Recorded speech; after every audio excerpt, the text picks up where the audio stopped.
Any interesting changes to this year's course?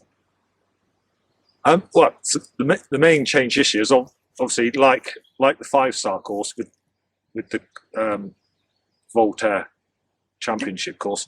We change direction every year again, so that creates quite a lot of changes in itself. You know, with the way the ground and the terrain works. I mean, we're just into April. March has been particularly difficult.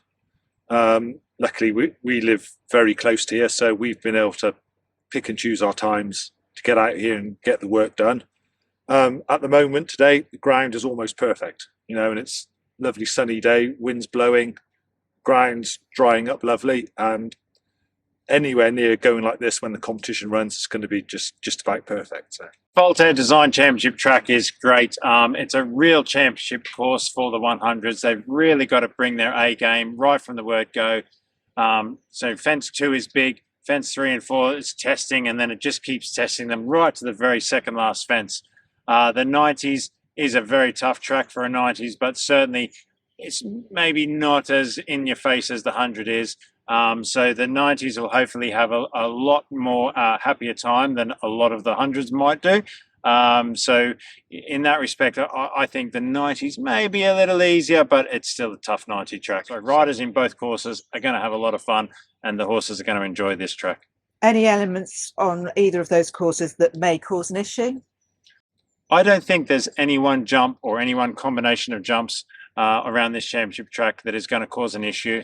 The horses might get a little bit of a rough feel early on, and then that just edges away at their confidence, both the horses and the riders. And so later on, that might turn into penalties because there's certainly questions all the way through, right from fence 3 all the way to the second last. There's real questions to be asked, but none of them are unfair. So by themselves, no particular fence, but certainly building up over all of those jumps might have an effect on some of the horses. The course itself is a beautiful open galloping course, so I would hope that if you've got a 90 or 100 horse that's experienced enough for these championship tracks, then the time is not going to be influential on them. Yeah, so fence 10 are logs that were on the 5-star course last year. They were fence number 2, which was some big bendy branches up on top of a mound. So we've Eric designs a 5-star,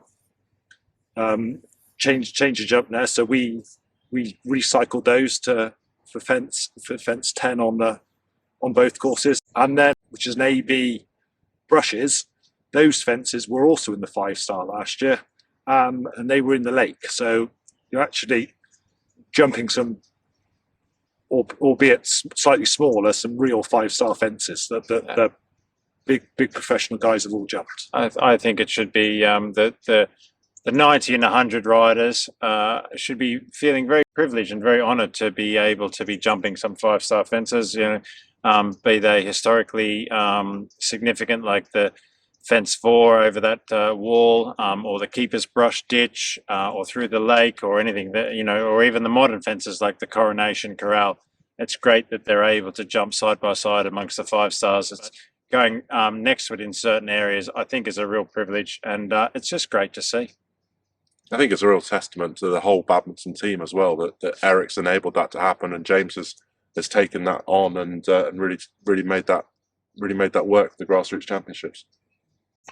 I think Voltaire Design are incredibly proud and privileged to have the partnership with Badminton Grassroots Championships. It's something that we've worked with now for a number of years. I think for many riders, this is the pinnacle of their equestrian career, and it's a real privilege to be a part of that.